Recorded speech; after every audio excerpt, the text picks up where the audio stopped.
Now, let me just give you two other examples of trust and confidence and belief and goals.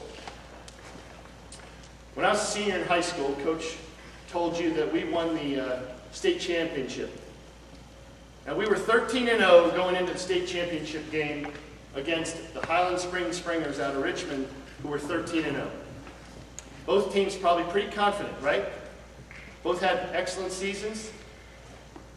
Halftime of that game, we're losing 7-0. We gained 25 yards the whole first half. Highland Springs, 156. In the locker room at halftime, our coach asked us, can we block them? Can we run the ball? Can we tackle? Now the answer to all those questions was yes, because we had total trust and belief and confidence, and we had a goal in mind to win a state championship. Okay, we knew we had a good team going into that year. We had high expectations. And there was no reason for us not to believe that we couldn't do it. We were only losing 7-0. Now they had run all over us, and they'd gotten one touchdown. We come out in the second half, and it didn't start out so well. It was late in the third quarter. It's now 13-0 before we finally scored our first touchdown. And then we battled back and forth, okay? With a little over 5 minutes left in the fourth quarter, Highland Springs drives the football down to our 3-yard line. 4th and 3, their coach decides to kick a field goal, figuring we make this field goal, it's 16-7, there's no way they can come back and beat us in 5 minutes. Not going to happen. 2 guys break through the line of scrimmage and block that field goal, and we recover on the 30-yard line. We now have a little less than 5 minutes to go in the game. We have to drive the length of the field, score a touchdown, and kick an extra point to win. And I can tell you in the huddle, that offense, we had complete belief that we could do it. As a matter of fact, our coach had so much belief that we could do it, he called the same running play, every play, all the way down the field. Off tackle left.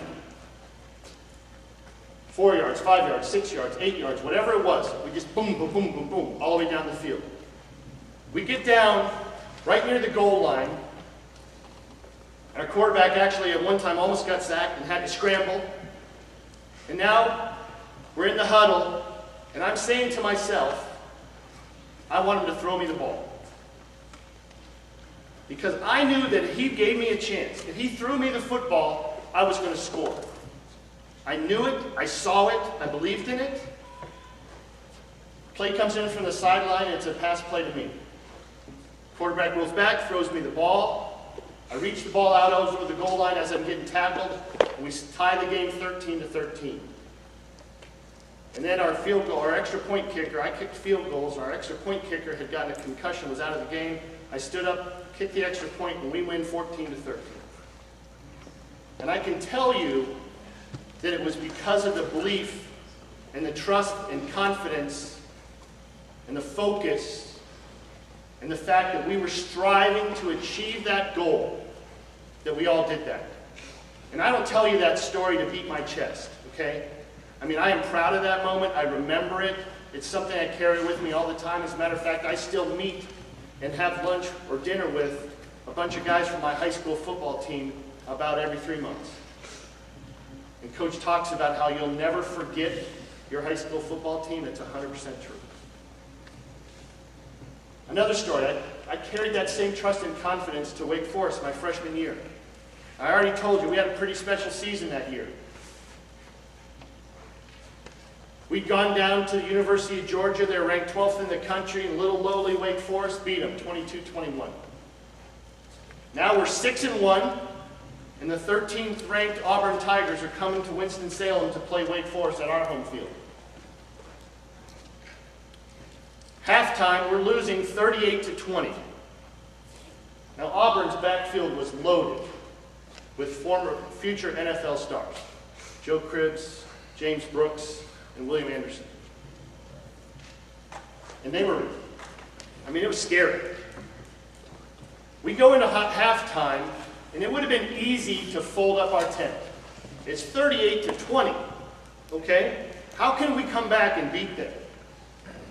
Our head coach, John Makovic, said 5 words to us, which I will never forget. He said, never, never, never give up. Never, never, never give up.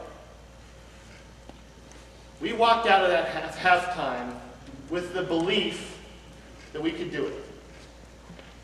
You know that we scored 22 unanswered points in the second half, recovered 2 successive onside kicks, and scored after them to win the game 42-38. Now, you don't do something like that if you don't have belief and trust and confidence and focus, intention, and a goal. Now, I'm going to show you. Sorry, I forgot about one thing here. Sorry, guys. It's okay.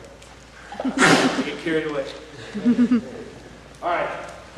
Now, there's one thing that stands in the way of all goals, and that's fear. Okay? Fear. The fear of hard work, the fear of failure, the fear of rejection, fear of pain, and most of all, probably the fear of commitment. You see, because if you write it down, you're committing it. You're saying, I'm going to do this. Jack Canfield, a Chicken Soup for the Soul guy, says, everything you want in life is on the other side of fear. Everything you want in life is on the other side of fear. And I saw a bumper sticker once, and I read it. It was stoplight, pull up in a car in front of me, and there's this bumper sticker, and it says, pain is fear leaving the body. Pain is fear leaving the body. The pain of hard work, the pain of discipline. Okay? When you do something and you work hard for it, and you experience the pain, and then you overcome and achieve success, does it not become easier the next time? The pain is your fear leaving your body. You see, when we write down our goals and we revisit them daily, we start building the paths to achieve them in our mind. Okay? Post your goals where you can see them. If you write down your goals, and I post goals on my mirror in my bathroom, and when I go in the bathroom in the morning to brush my teeth and get ready for work, I can read my goals. They're there. I have goals written down on my desk underneath the glass in my desk at work sometimes. Things that I'm trying to really work on and focus on. When you read them and you revisit them, they become part of you. Okay? They're in your mind. And then automatically, your mind starts thinking of ways to accomplish them, to achieve them, to realize success. Once you do that, the fear becomes less important to you. You overcome that. Really, the thing to strive for in any goal is excellence. Okay? Because excellence is doing the best you can with what you have in the time frame allowed. It's not perfection, it's excellence. Because we all can do the best we can with what we have in the time frame allowed. Correct? Quote at the bottom of your page there says, the pain of discipline weighs ounces. The pain of regret weighs tons. Don't regret anything you do. Now, turn the page. You all have a blank goal sheet. Now it's blank And your job is going to be to fill it out. Not sometime, not later, tonight. Okay? Now, this is not meant to be homework. It's meant to be a start. What we're going to do is we're going to write down a 10-day goal and a 10-week goal in each of the following 3 categories. A personal football goal, a team football goal, and a personal goal. Whether it's schoolwork, relationship, family, something else. Okay? A 10-day goal and a 10-week goal. And typically, I do this, I have a business coach who I do this with quite often. Okay? And the idea is a 10-day goal is a step on the journey to that 10-week goal. You can set a 10-day goal and then achieve it, and set a new 10-day goal that moves you closer to that 10-week goal. And really, you can take it a step further if you want, and I hope some of you will, and set a 10-month goal. Now, there's no specific reason why it's 10, okay? It's just that 10 days is a little more than a week. It's just a period of time that seems like you can set a goal and achieve it, okay? But use that as a guideline for yourself. Write it down. Think about it. And remember, most of all, think about your why. When you write about your goal, make them smart. And you've got a sheet now that you can go back and remind yourself. Make them smart and think about your why. And if you have to write down your why underneath your goal as a reminder, why am I doing this? I mean, it's so natural for your mind to want to know why. So don't leave it blank.